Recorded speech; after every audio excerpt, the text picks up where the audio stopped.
everyone, I am Surrender the Awesome, and I'm back, and I'm ready to look at some more r/FYouKaren. But before I get started, make sure to like, comment, subscribe, and if I can't convince you, perhaps this picture of my kitten being rubbed by a balloon will convince you. And, random fact about my cat society is that all radio stations in my cat society have to start their broadcast by praising their government, despite the fact it is illegal in my cat society to praise their government. Without further ado, let's get into this. So this first post here says, "Are people blind? How can this be called a children's movie? It is evil beyond imagination." About Puss in Boots: The Last Wish. And this person here says, "Half star. Are people blind? How can this be called a children's movie? It is evil beyond imagination. The wolf alone is demonic, and all the witchcraft is death. Then you ask me, why is my children having nightmares? Why is my children acting out? Why is my children saying bad words? Make no mistake." I mean, have you ever maybe considered that maybe there's something going on in your child's life that may be influencing this? Anyways, this person goes on to say, "This movie is demonic and has evil written all over it. As a parent, we all need to be aware of what our children watch and let into our homes." I mean, I guess it also could help if you maybe know a bit about why your child is acting out. Because, again, it can't just be what they're watching, it may also be stuff that's going on in their life. Anyways, this person goes on to say, "It is saddening to see how this is the #1 movie on Netflix because parents don't care to understand the evil behind what their children are watching. If your child has started to act differently or is always scared, be aware of what they are watching."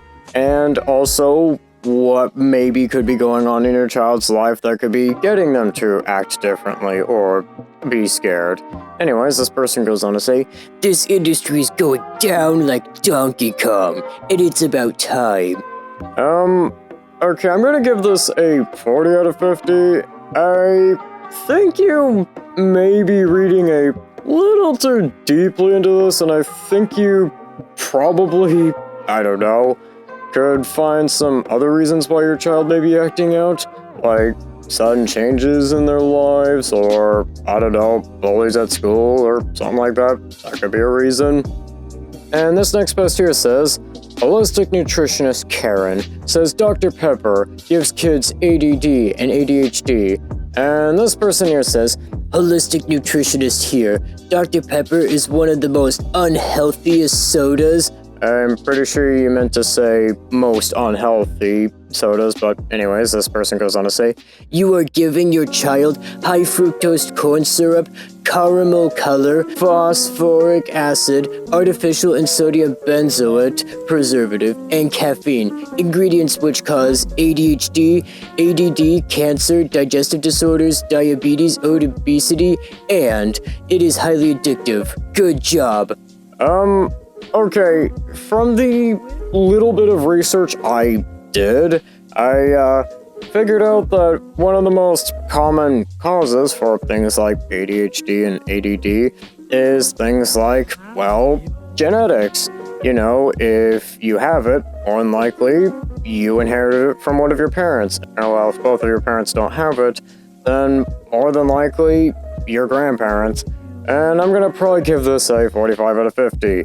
I really think that if Dr. Pepper caused all that stuff there, I think somebody else would notice that, and I think it would be kinda more well known.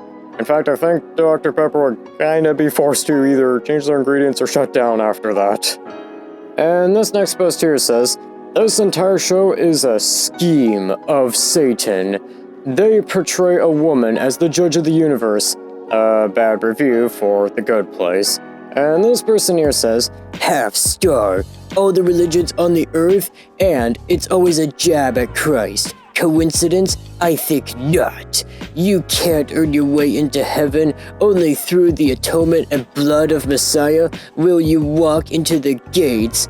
This entire show is a scheme of Satan to show, like every other religion, you work your way into the good place. They call the people the saviors of the universe throughout the show. They build and create worlds as if they are gods. They portray a woman as the judge of the universe. everything about this show is a slap in Adona's face, a complete mockery of who God is and what he wants for humanity. This show is freaking disgusting. I think you may be reading a little too deeply into that.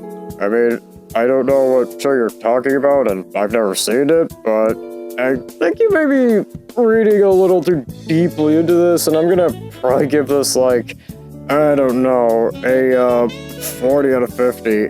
I maybe think you could, I don't know, watch the show a bit more, and also, I hate to tell you this here, but there's a lot of different interpretations on what God wants, and also, you know, what God believed, just in Christianity alone.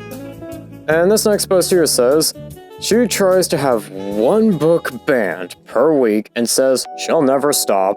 And this person here says, just 11 adults are responsible for 60% of requests of banned books from school libraries nationwide, according to a Washington Post analysis from 2021 to 2022 school year. Okay, you know, this is something I never understood from these people.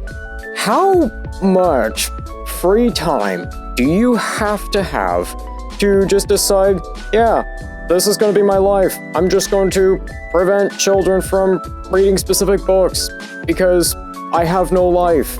And also, this person that they're mentioning in the Washington Post also apparently has a whole trophy kind of thing for this stuff, which is really ironic.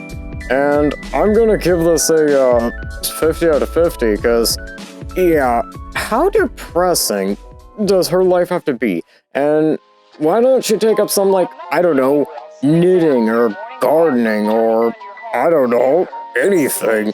And I think with that, that's gonna do it for today. Don't forget to like, comment, subscribe, and I'll see you in the next one. Are investing a lot of money to try and get a service just like that started.